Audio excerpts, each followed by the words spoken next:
ಆತ್ಮೀಯ H16 news ಅರ್ಥಾತ್ ಹೇಜಿತರಾಮಗೆ ಸ್ವಾಗತ. ನಾನು ನಿಮ್ಮವ MI ಅಜೋ ಮಲ್ಲಪ್ಪ ಜೋತವರ ಆತ್ಮೀಯರೇ. ಮೋದಿಜಿಯವರ ಒಂದು ಕಾಲದ ಗುಜರಾತ್ ಮುಖ್ಯಮಂತ್ರಿ ಆದಾಗಿನ ಸಂದರ್ಭದಲ್ಲಿ ಅವರ ಕ್ಯಾಬಿನೆಟ್ ಮಿನಿಸ್ಟರ್ ಅಂತ ಆ ಕ್ಯಾಬಿನೆಟ್ ಮಿನಿಸ್ಟರ್ ಆಗಿದ್ದಂತಹ ಜೈ ನಾರಾಯಣ್ ವ್ಯಾಸ್ ಕಡೆ ಇಂಟರ್ವ್ಯೂ ಕೊಡ್ತಾ ಇದ್ದಿದ್ದನ್ನು ನೋಡ್ತಾ ಇದ್ದೆ. ಎಷ್ಟು ಪರ್ಫೆಕ್ಟಾಗಿ ಮೋದಿಯವರು ಅರ್ಥ ಮಾಡ್ಕೊಂಡಿದ್ದಾರೆ ಅವರು ಅಂತಂದ್ರೆ ಇವತ್ತಿನ ಡೆವಲಪ್ಮೆಂಟ್ ನೋಡುವ ಹಿನ್ನೆಲೆಯಲ್ಲಿ ಪಾಪ ಆ್ಯಂಕರ್ ಅವರು ಪ್ರಶ್ನೆ ಮಾಡಿದರು. ಇವತ್ತೆಲ್ಲ ದೇಶದ ಎಲ್ಲ ಪಕ್ಷಗಳನ್ನ ಹೊಡಿತಾ ಇದ್ದಾರೆ, ತೋಡ್ ಮಾಡಲಿಕ್ಕೆ ಇದ್ದಾರೆ. ಇವ್ರ ನೇಚರ್ ಇದೇನ್ರಿ, ಇದೇ ರೀತಿ ಬೆಳೆದು ಬಂದಿದ್ದಾರೆ. ತಮ್ಮ ಎದುರಾಳಿಗಳನ್ನು ಪೂರ್ತಿಯಾಗಿ ದಂಡಿಗೆ ಹೆಚ್ಚು ತನಕ ಬಿಡುವುದಿಲ್ಲ ಅಂತ ಪ್ರಶ್ನೆ ಮಾಡಿದರು. ಆ ಪ್ರಶ್ನೆಗೆ ಉತ್ತರ ಕೊಡ್ತಾ ಹೊರಟಂಥ ಜೈ ನಾರಾಯಣ್ ವ್ಯಾಸರು ಭಾಳಷ್ಟು ವಿಷಯಗಳನ್ನು ಅಲ್ಲಿ ಪ್ರಸ್ತುತಪಡಿಸ್ತಾರೆ. ಅದರಲ್ಲೂ ಮುಖ್ಯವಾಗಿ ಮೋದಿಯವ್ರ ಬಗ್ಗೆ ಒಂದು ಮಾತನ್ನು ಮಾತಾಡ್ತಾರೆ ಅವರು. ಘಾತಕ್ ಕೂಟನೀತಿಜ್ಞ, ಕೇವಲ ರಾಜನೀತಿಜ್ಞ ಅಲ್ಲ, ಘಾತಕ್ ಅಷ್ಟೇ ಅಲ್ಲ, ಅಪಾಯಕಾರಿ. ಘಾತಕ್ ಅಂದರೆ ಅಪಾಯಕಾರಿ ಅಂತ ರಾಜನೀತಿ. ತನ್ನ ಎದುರಾಳಿಗಳನ್ನ ಯಾರನ್ನೂ ಬಿಟ್ಟುಕೊಡೋದಿಲ್ಲ, ಮಿತ್ರನೂ ದೂರ ಸರಿಸೋದಿಲ್ಲ, ಒಮ್ಮೆ ಗುರಿ ಇಟ್ಟರೆ ಅವ್ರನ್ನ ಮುಗಿಸುವವರೆಗೆ ಬಿಡೋದಿಲ್ಲ ಅನ್ನುವಂಥ ಮಾತನ್ನು ಆ ನೆಲೆಯಲ್ಲಿ ಅನೇಕ ಹೆಸರುಗಳನ್ನು ಅವ್ರು ರೆಫರ್ ಮಾಡಿದರು.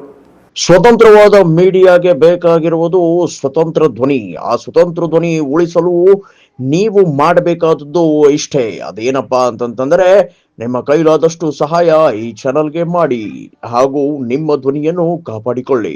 ಕೇಶುಭಾಯಿ ಪಟೇಲ್ರ ಬದಲಾಗಿ ಸಂಜಯ್ ಜೋಶಿ ಇವರ ಪರಮ ಪ್ರತಿಸ್ಪರ್ಧಿಯವರು, ಶಂಕರ್ ಸಿಂಗ್ ವಾಘೇಲಾ ಆಗಿರ್ಬೋದು, ಹರಿನ್ ಪಾಂಡೆ ಅವರಾಗಿರ್ಬೋದು, ಅಲ್ಲಿ ಅನೇಕ ಅವ್ರ ಜೊತೆಗಾರರನ್ನು ದಂಡಿಗೆ ಹೆಚ್ಚಿದರು ಅಂತ. ಹೀಗಾಗಿ ಅವ್ರ ನೇಚರ್ ಅದ, ಸ್ವಭಾವ ಅದ. ತಮ್ಮ ಎದುರಾಳಿಗಳನ್ನ ಅಷ್ಟು ಸುಲಭ ಬಿಟ್ಟುಕೊಳ್ಳೋದಿಲ್ಲ. ಇವತ್ತು ನಾವು ಅದನ್ನು ನೋಡ್ತಾ ಇದ್ದೀವಿ ವೆಸ್ಟ್ ಬೆಂಗಾಲ್ದಲ್ಲೂ ಸಹ ದೀದಿ ಮಾತನಾಡಿ ಶಬ್ದಗಳ ನಂತರ ತೋರಿಸ್ತೀನಿ ನಾವು ಏನು ಅನ್ನುವಂಥ ಮಾತುಗಳ, ರಿಸಲ್ಟ್ ಬರಲಿ ನಮ್ಮ ಪರವಾಗಿ ನೋಡ್ತೀನಿ ಅನ್ನುವಂಥ ಮಾತುಗಳ ಆಡಿದ್ದು ನೋಡಿದಾಗ, ಈಗ ನಡೀತಿರೋದು ನೋಡಿದಾಗ ಅಲ್ಲಿ TMCಯ ಯಾವುದೇ ನಾಯಕರನ್ನು ಬಿಟ್ಟುಕೊಡ್ತಾ ಇಲ್ಲ. ಎಲ್ಲರಿಗೂ ಇವತ್ತು ಅಪಮಾನ ಮಾಡುವಂಥದ್ದು ಬರಬೇಕು ನಮ್ಮ ಜೊತೆಗೆ. ಎಲ್ಲ ದುಡ್ಡಿದ್ದಂತಹ ಶಾಸಕರು ಮತ್ತವರು ಇದ್ರೆ ED, IT ಮತ್ತಾವುದು CBI ಮೂಲಕ ದಾಳಿ ಮಾಡಿಸುವಂಥದ್ದು. ಸ್ವತಃ ಇವತ್ತು ವೆಸ್ಟ್ ಬೆಂಗಾಲ್ ಅವ್ರ ಸರ್ಕಾರದ ಅಲ್ಲಿ CID ಅದ. ಅವುಗಳನ್ನು ಬಿಟ್ಟ ಅವ್ರನ್ನೆಲ್ಲ ಹಂಚ್ಕೊಂಡು ತಮ್ಮ ಕಡೆ ತೆಗೆದುಕೊಳ್ಳುವಂಥ, ಪೂರ್ತಿಯಾಗಿ ಮಮತಾ ಬ್ಯಾನರ್ಜಿಯವ್ರನ್ನ ಮುಗಿಸುವಂಥ, ಅದೇ ಕಾಲಕ್ಕೆ ಪೂರ್ತಿಯಾಗಿ ಈ ದೇಶದ ಒಂದು ಕಾಲದ ಚಾಣಕ್ಯ ಅಂತ ಕರೆಸ್ಕೊಂಡಂಥ ಶರದ್ ಪವಾರ್ ಪಾರ್ಟಿಯನ್ನು ಪೂರ್ತಿ ನಿರ್ನಾಮ ಮಾಡುವಂಥ ಒಂದು. ಅಷ್ಟೇ ಅಲ್ಲ, ನಮ್ಮ ಉದ್ಧವ್ ಠಾಕ್ರೆ ಮಹಾರಾಷ್ಟ್ರದಲ್ಲಿ ಏನಾದರೂ ಇವತ್ತು BJP ಎದ್ದು ನಿಂತಿದ್ರೆ ಠಾಕ್ರೆ ಮೆಂಟಲ್ ಸಹಾಯ ಸಹಕಾರ ಭಾಳಷ್ಟು ಅನ್ನೋದನ್ನು ನಾವು ಇನ್ನು ಬರಲಿಕ್ಕಾಗೋದಿಲ್ಲ. ಅಂಥ ಉದ್ಧವ್ ಠಾಕ್ರೆ, ಬಾಳಾ ಸಾಹೇಬ್ ಠಾಕ್ರೆಯ ಮುಂದುವರಿಕೆ ಅವ್ರನ್ನ ಸಹಿತ ಉಳಿಸ್ಕೊಡ್ತಾ ಇಲ್ಲ. ಒಟ್ಟಿನಲ್ಲಿ ರಾಷ್ಟ್ರದ ಹೆಚ್ಚು ಕಡಿಮೆ ಎಲ್ಲ ತಮ್ಮ ವಿರೋಧಿಗಳನ್ನ ಮುಗಿಸೋದ್ರಲ್ಲಿ ಮುಂದಿದ್ದಾರೆ ಅವರು. ಅದಕ್ಕೆ ಅವರು ಘಾತಕ್, ಅಪಾಯಕಾರಿ ರಾಜನೀತಿಜ್ಞವರು, ರಾಜಕಾರಣಿ ಅನ್ನುವಂಥ ಮಾತು ಮಾತಾಡ್ತಾ ಇದ್ದಾರೆ, ಹೇಳಿದ್ದಾರೆ ಅದನ್ನು.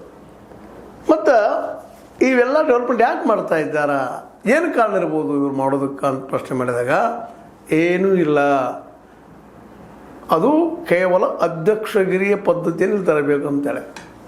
ಅಧ್ಯಕ್ಷಗಿರಿ ಪದ್ಧತಿ ಅಂದರೆ ಒನ್ ಮ್ಯಾನ್ ಶೋ. ನಮ್ಮದು ಪಾರ್ಲಿಮೆಂಟರಿ ಸಿಸ್ಟಮ್ ಅದ, ಸಂಸದೀಯ ವ್ಯವಸ್ಥೆ ಅದ. ಅದನ್ನು ತೆಗೆದಾಗೆ ಅಧ್ಯಕ್ಷೀಯ ಪದ್ಧತಿ ತರಬೇಕಂದ್ರೆ ಇದು ಹಿಂದಿನದಲ್ರಿ. LK ಆದ್ವಾನಿ ಅವರು ಸಹಿತ ಹಿಂದೆ ಮಾತಾಡಿದ್ದದ, ಇಲ್ಲೇ ಅಧ್ಯಕ್ಷೀಯ ಪದ್ಧತಿ ತರಬೇಕು ಅನ್ನೋಂಥ ಮಾತು. ಅದು BJPಯಲ್ಲಿ RSSದಲ್ಲೇ ಸಹಜವಾಗಿ ಬಂದಂಥದ್ದು. ರಾಜನೀತಿಯೊಳಗೆ ರಾಜನ ಮುಖ್ಯ ಇಲ್ಲ, ಅದಕ್ಕೆ ಅಧ್ಯಕ್ಷೀಯ ಪದ್ಧತಿ ಬರಬೇಕು ಅನ್ನೋಂಥ ಮಾತನ್ನು ಅವ್ರು ಗುರಿ ಇಟ್ಕೊಂಡಿದ್ದಾರೆ ಮೋದಿಯವರು. ಅವರಿಗೆ ಕ್ಷೇತ್ರ ವಿಂಗಡಣೆ ಅಲ್ಲ, ಡಿಲಿಮಿಟೇಷನ್, ಕ್ಷೇತ್ರ ವಿಂಗಡಣೆ ಮಾಡಿ ಉತ್ತರದಲ್ಲಿ ಹೆಚ್ಚಾಗ್ತಾವೆ ಸೀಟ್ಗಳು, ಅದನ್ನು ಆಯ್ಕೆ ಮಾಡ್ತಾ ಹೋಗ್ಬೇಕು ಅನ್ನೋಂಥ ಬಂದದು. ಯಾವುದೂ ಇಲ್ಲದ್ರೆ ಅದಾಗಬೇಕು. ಇಲ್ಲ ಏನಪ್ಪ ಅಂತಂದ್ರೆ ಅದ್ರ ನೆಕ್ಸ್ಟ್ ಸ್ಟೆಪ್ ಏನಪ್ಪ ಅಂತಂದ್ರೆ ಅಧ್ಯಕ್ಷೀಯ ಪದ್ಧತಿ. ಪುಟಿನ್, ಹಿಟ್ಲರ್, ಅದೇ ಕಾಲಕ್ಕೆ ಕ್ಷಿ ಜಿನ್ಪಿಂಗ್ ಯಾರಂತ ನೋಡೋರು ಚೈನಾದವರು, ಅವ್ರನ್ನ ಕ್ಷಿಫಿಂಗ್, ಇವರ ನೆಲೆಯಲ್ಲಿ ಈ ದೇಶದ ಅರ್ಥ ಅಲ್ಲ, ರಾಜಕೀಯ ವ್ಯವಸ್ಥೆಯನ್ನು ಮಾಡುವಂಥದ್ದು ರಾಜಕೀಯ ವ್ಯವಸ್ಥೆ ಬಂದೇ ಬರ್ತದೆ.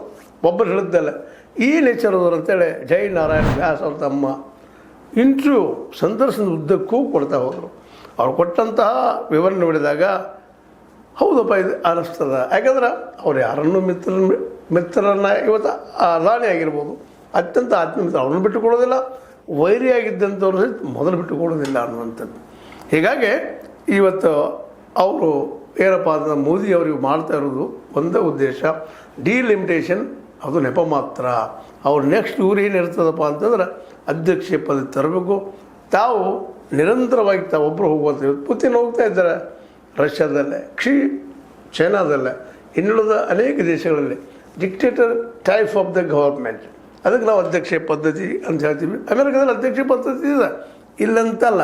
ಅದರಲ್ಲಿ 2 ಮನೆಗಳಿದ್ದಾವೆ ಅಲ್ಲೇ, ಅಲ್ಲೇ ಸೆನೆಟ್ ಅದ, ಹೌಸ್ ಆಫ್ ಕಾಮನ್ಸ್ ಅದ. ಕಾಮನ್ಸ್ ಅಂತ ಇಂಗ್ಲೆಂಡದಲ್ಲಿ ಅದ. ಇವುಗಳ ಮೂಲಕ ಆಯ್ಕೆ ಆಗುವಂಥದ್ದು 2 ಮನೆಗಳು ಇದ್ದಾವೆ ಅಲ್ಲಿ. ಆದರೆ ಅಲ್ಲೇ ಡಿಕ್ಟೇಟರ್ ಆಗಲಿಕ್ಕೆ ಅವಕಾಶ ಇಲ್ಲ. 2 ಸಲ ಅಧ್ಯಕ್ಷ ಆದಂಥ 3 ಸಲ ಅಧ್ಯಕ್ಷ ಆಗೋದಕ್ಕೆ ಅಲ್ಲಿ ಅವಕಾಶನೇ ಇಲ್ಲ. ಹೀಗಾಗಿ ಒಬ್ಬ ವ್ಯಕ್ತಿ ಡಿಕ್ಟೇಟರ್ ಆಗಿ ಉಳಿಲಿಕ್ಕೆ ಅಮೆರಿಕದಲ್ಲಿ ಸಾಧ್ಯ ಇಲ್ಲ. ಆದರೆ ಭಾರತದಲ್ಲಿ ತರುವಂಥ ಪರಿಸ್ಥಿತಿ ಇಲ್ಲೂ ಇಲ್ಲ. ಆದರೆ 2/3 ಮೆಜಾರಿಟಿ ಮಾಡಿಕೊಂಡು 362 2/3 ಅಂದ್ರೆ ಅಷ್ಟು ಮಿನಿಮಮ್. ಅದಕ್ಕಾಗಿಯೇ ಅವರು ಈ ಹಿಂದಿನ ಚುನಾವಣೆಯಲ್ಲೇ 2024 ಚುನಾವಣೆಯಲ್ಲೇ 400 ಪಾರ್ ಅಂತ ಹೇಳಿದರು. ಅಂದರೆ ಇಡೀ ಸಂವಿಧಾನವನ್ನು ಬದಲು ಮಾಡುವಂಥ ಒಂದು ಗುರಿ. ಅವರ ಮಿತ್ರರು, ಅವರ ಸಹಯೋಗಿಗಳು ಮೆಂದರು ಹೇಳ್ತಾರೆ. ನಮ್ಮಲ್ಲಿಂತ ಅನಂತ್ ಕುಮಾರ್ ಹೆಗಡೆ ಅವ್ರ ಮೆಂದರು ಹೇಳ್ತಾರೆ, ನಿಮಗೆ ಗೊತ್ತಿದ್ದ ವಿಷಯ ಅದ, ಅದು ಬಿಡಿಸಿ ಹೇಳುವಂಥದ್ದು ಏನಿಲ್ಲ, ಸಂವಿಧಾನವನ್ನು ಬದಲಾಯಿಸಬೇಕು, ಇದು ಮೇನ್ ಅಜೆಂಡಾ. ಆದರೆ ಇವ್ರು ಬಾಯಲೆ ಅಂತ ಇಲ್ಲ ಮೋದಿಯವರು, ಅದ್ರ ಕಾರ್ಯರೂಪಕ್ಕೆ ತರ್ತಾ ಇದ್ದಾರೆ. ಆಡದೆ ಮಾಡುವನು ರೂಢಿಯೊಳಗೆ ಉತ್ತಮ ಇವ್ರಿಗೆ ಅಪ್ಲೈ ಆಗ್ತದೆ. ಹೀಗಾಗಿ ತಮ್ಮ ಎದುರಾಳಿಗಳನ್ನು ನಿರಂತರವಾಗಿ ಬದುಕಿ ಸರಿಸುವಂಥದ್ದು, ಜೊತೆಗೆ ತಮಗೆ ಬೇಕಾದಂಥ ವ್ಯವಸ್ಥೆ ಮಾಡಿಕೊಡೋರ ಜೊತೆಗೆ ಕರ್ಕೊಂಡು ಹೋಗುವಂಥದ್ದನ್ನು ನಾವು ನೋಡ್ತಾ ಇದ್ದೀವಿ. ಸ್ವಲ್ಪ ಅವ್ರು ವಿರೋಧ ಕಂಡ್ರೆ ಅವ್ರು ತೆಗೆದು ಹೆಂಗೆ ಹಾಕ್ಬೇಕಪ್ಪ ಅಂತೇಳಿ, ಅಂದ್ರೆ ತಮ್ಮ ಹಾದಿಯಲ್ಲಿ ಬರುವ ಮುಳ್ಳುಗಳನ್ನೆಲ್ಲ ಕಿತ್ತಾಕಿ ನಾಶ ಮಾಡಿ ಮುಂದೆ ಬರುವಂಥ ಒಂದು ವ್ಯಕ್ತಿತ್ವದವರು ಇವರು ಅನ್ನುವಂಥ ಮಾತನ್ನು ಸ್ಪಷ್ಟವಾಗಿ ಹೇಳ್ತಾ ಇದ್ದಾರೆ ನಮ್ಮ ಜೈ ನಾರಾಯಣ್ ವ್ಯಾಸ್ ಅವರು. ಅದೇ ಕಾಲಕ್ಕೆ ಇವರನ್ನು ತಯಾರು ಮಾಡಿದಂಥ RSS ಅದು ಅತ್ಯಂತ ಖತರ್ನಾಕ್ ಕೂಟತಂತ್ರ ಅಂತ ಅವ್ರು ಹೇಳ್ತಾರೆ. ಅದಕ್ಕಿಂತ ಅವ್ರಿಗಿಂತ ಭಾಳಷ್ಟು ಹಿಂದಿನ ನಾಳೆ ಅವ್ರಿಗಾದರೂ ಮೋದಿಯವ್ರಿಗಾದರೂ ಅವ್ರ ಜಾಗವನ್ನು ತೋರಿಸೋಂಥ ಶಕ್ತಿ ಯಾರಿಗಿದ್ರೆ ಅದು RSS ಅಂತ ಅನ್ನುವಂಥ ಮಾತನ್ನು ಇವ್ರಿಗಿಂತೂ ಇದ್ದಾರೆ. ಹಾಗೆ ನೋಡ್ತಾ ಇದ್ದಾರೆ. ಯಾವಾಗ ಬೇಕಾದ್ರೆ ಅವ್ರನ್ನ ಕಿತ್ತಾಕುವಂಥ ಒಂದು ವ್ಯವಸ್ಥೆಯನ್ನು ಮಾಡ್ಕೊಳ್ಳೋಂಥವ್ರು ಇದ್ದಾರೆ ಅವರು. ಯಾಕಂದ್ರೆ ಇವ್ರನ್ನ ತಯಾರು ಮಾಡಿದಂಥ ಸಂಸ್ಥೆ ಅವರು, ಮಾತೃ ಸಂಸ್ಥೆ. ಅವರಂತೆ ಮೋದಿಯವ್ರನ್ನ ಅವರಿಗೆ ಅವರಿಂದ ಈ ವ್ಯವಸ್ಥೆಯಲ್ಲಿ ಅಥವಾ ಈ ವ್ಯವಸ್ಥೆ ಅವ್ರನ್ನ ದೂರ ಸರಿಸೋಂಗಾದ್ರೆ ಅಥವಾ ಮುಂದಿನ ಚುನಾವಣೆ ಏನೋ ಹೆಚ್ಚು ಕಡಿಮೆ ಆದ್ರೆ ಅವ್ರನ್ನ ಸರಿಸುವಂಥದ್ದು ಅವ್ರ ಬದಲಾಗಿ ಮತ್ತೊಬ್ಬರು ತರೋದಕ್ಕಾಗಿ ಈಗಾಗಲೇ ಸಾಕಷ್ಟು ಪ್ರಯತ್ನ ನಡೀತಾ ಇದ್ದಾವೆ. ಹೀಗಾಗಿ ಇದು ಪ್ರಜಾತಂತ್ರದಲ್ಲಿ ವಿಶೇಷವಾಗಿ ಪ್ರಜಾಪ್ರಭುತ್ವವನ್ನು ಇವರು ಒಪ್ಪಲಾರದ ಬಂದಂಥದ್ದು. ಇವರಲ್ಲಿರುವ ಉದ್ದೇಶ ಏನಪ್ಪ ಅಂತಂದ್ರೆ ಪಾರ್ಲಿಮೆಂಟ್ರಿ ಸಿಸ್ಟಮ್ ಅಂತ ತೆಗೆದಾಕೆ ಅದನ್ನು ನಮ್ಮ ಅಂಬೇಡ್ಕರ್ ಅವ್ರು ಮಾಡಿದ್ದನ್ನು ಕಿತ್ತಾಕಿ ಅಧ್ಯಕ್ಷೀಯ ಪದ್ಧತಿ ಇರುವಂಥದ್ದು. ಇದಕ್ಕೆ RSS ಸಪೋರ್ಟು ಅದ. ಜೊತೆಗೆ ಮೋದಿಯವರು ಇದನ್ನು ಮಾಡುವ ಎಲ್ಲ ಸಾಧ್ಯತೆಗಳಿದ್ದಾವೆ. ಅವ್ರ ಮೇನ್ ಗುರಿ ಕೇವಲ ವಿರೋಧ ಪಕ್ಷ ಮುಗಿಸೋದಷ್ಟೇ ಅಲ್ಲ, ಅದ್ರ ಜೊತೆಗೆ ತಮ್ಮ ಪಕ್ಷವನ್ನು ಶಾಶ್ವತವಾಗಿ ಉಳಿಸ್ಕೊಳ್ಳೋದು, ಅದಕ್ಕಿಂತ ಮುಖ್ಯವಾಗಿ ತಾವೇ ಅಧಿಕಾರದಲ್ಲಿ ಮುಂದುವರಿಯುವಂಥದ್ದು, ಅದನ್ನು ಸಹಿತ ಮಾಡ್ತಾ ಇದ್ದಾರೆ. ಅವ್ರ ಮುಖ್ಯ ಗುರಿ ಡಿಲಿಮಿಟೇಷನ್ ಅಲ್ಲ, ಅವ್ರ ಗುರಿ ಅಧ್ಯಕ್ಷೀಯ ಪದ್ಧತಿ ಇಲ್ಲಿ ತರುವಂಥದ್ದು ಅಂತೇಳಿ ಸ್ಪಷ್ಟವಾಗಿ ಹೇಳ್ಕೊಂಡಿದ್ದಾರೆ. ಇದನ್ನೆಲ್ಲ ಗಮನಿಸಿದಾಗ ನಿಮಗೇನು ಅನ್ನಿಸ್ತದ? ನಮ್ಮ ಜೈ ನಾರಾಯಣ್ ವ್ಯಾಸ್ ಹಿಂದಿನ ಗುಜರಾತ್ ಕ್ಯಾಬಿನೆಟ್ದಲ್ಲೇ, ಅದರ ಮೋದಿಯವರ ಸರ್ಕಾರದಲ್ಲೇ ಕ್ಯಾಬಿನೆಟ್ ಮಿನಿಸ್ಟರ್ ಆಗಿದ್ದಂಥವರು. ಅವರು ಇವರನ್ನು ಅಭ್ಯಾಸ ಮಾಡಿ ಯಾರನ್ನು ಯಾವ ರೀತಿಯಾಗಿ ಎಲ್ಲಿ ಇಡಬೇಕು ಅನ್ನೋದನ್ನು ಅವ್ರನ್ನ ಸರಿಯಾಗಿ ಅಭ್ಯಾಸ ಮಾಡ್ಕೊಂಡು ಮಾಡಿರುವಂಥ ಈ ವ್ಯಕ್ತಿ ಇವತ್ತು ಮೋದಿಯವ್ರ ಬದಲಾಗಿ ಹೇಳ್ತಾ ಇದ್ದಾರೆ. ಇದು ಸರಿ ಅನ್ನಿಸ್ತದಲ್ಲ ನಿಮ್ಗೆ? ಹೌದಪ್ಪ ಅನ್ನಿಸ್ತದ. ಇದು ನಿಮ್ಗೆ ಸರಿ ಅನಿಸಿದ್ರೆ ಸರಿ ಅಲ್ರಿ, ಇಲ್ಲಂದ್ರೆ ಇಲ್ಲಲ್ರಿ. ಆದರೆ ಇದು ಅವ್ರ ಅಭಿಪ್ರಾಯ. ಜೈ ನಾರಾಯಣ್ ವ್ಯಾಸ್ ಮತ್ತು ಹೇಳ್ತಾ ಇದ್ದೀನಿ, ಅವ್ರ ಅಭಿಪ್ರಾಯ. ಅದನ್ನು ತಮ್ಮೊಂದಿಗೆ ಹಂಚ್ಕೊಂಡಿದ್ದೀನಿ. ಲೈಕ್ ಮಾಡಿ, ಶೇರ್ ಮಾಡಿ, ಕಮೆಂಟ್ ಮಾಡಿ, ಸಬ್ಸ್ಕ್ರೈಬ್ ಮಾಡಿ. H16 ನ್ಯೂಸ್ ಅರ್ಥಾತ್ ದೇಶತರಾಮ ಸತ್ಯ ಕೈಗೊಂಡು ವಂದನೆಗಳು. ಆತ್ಮೀಯ ಸಾರ್ವಜನಿಕರಲ್ಲಿ H16 ಅರ್ಥಾತ್ ಸೀತಾರಾಮದಿಂದ ಒಂದು ಮನವಿ.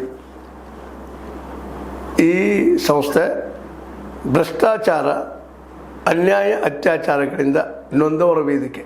ಅನ್ಯಾಯಕೋರರ, ಭೂಗಳ್ಳರ ನಶಾ ಸಾರಾಯಿ ಮಾಫಿಯಾಗಳ ವಿರುದ್ಧದ ಧ್ವನಿ, ರೈತರ, ಕೂಲಿಕಾರ, ಕಾರ್ಮಿಕರ, ಬಿದ್ದ ಸಮುದಾಯ ಜನರ ಧ್ವನಿ ಬೆಂಬಲವಾಗಿ ನಿಂತು ತನುಮನ ಧನದ ಸಹಾಯಕ್ಕೆ ಸಾರ್ವಜನಿಕರಲ್ಲಿ ಕೋರಿಕೆ. ದಾನದ ಸಹಾಯ ನೀಡಿ ಸ್ವಾತಂತ್ರ್ಯ ಪತ್ರಿಕೋದ್ಯಮ ಉಳಿಸಿ ಬೆಳೆಸಿ. ವಂದನೆಗಳು. ತಮ್ಮನ್ನೇ ನಂಬಿರುವ ಮಲ್ಲಪ್ಪ ಇ ಜೋತಾವರ್. ಈ ಕೆಳಗಿನ QR ಸ್ಕ್ಯಾನ್ ಮಾಡಿ ಅಥವಾ ಈ ನಂಬರ್ ಅಂದರೆ 7411402405ಗೆ ಇಲ್ಲ 9686864852ಗೆ ನೀವು ಫೋನ್ಪೇ ಮಾಡಿ, ಪೇಟಿಎಮ್ ಮಾಡಿ ಅಥವಾ ಇನ್ನಾವುದೇ ಮಾಧ್ಯಮದಿಂದ ಗೂಗಲ್ ಮೂಲಕ ಸಹಾಯ ಮಾಡಿ ಈ ಪ್ರಾಮಾಣಿಕ ಪತ್ರಿಕೋದ್ಯಮವನ್ನು ಉಳಿಸಿ ಅಂತ ಮತ್ತೊಮ್ಮೆ ಮನವಿ. ವಂದನೆಗಳು.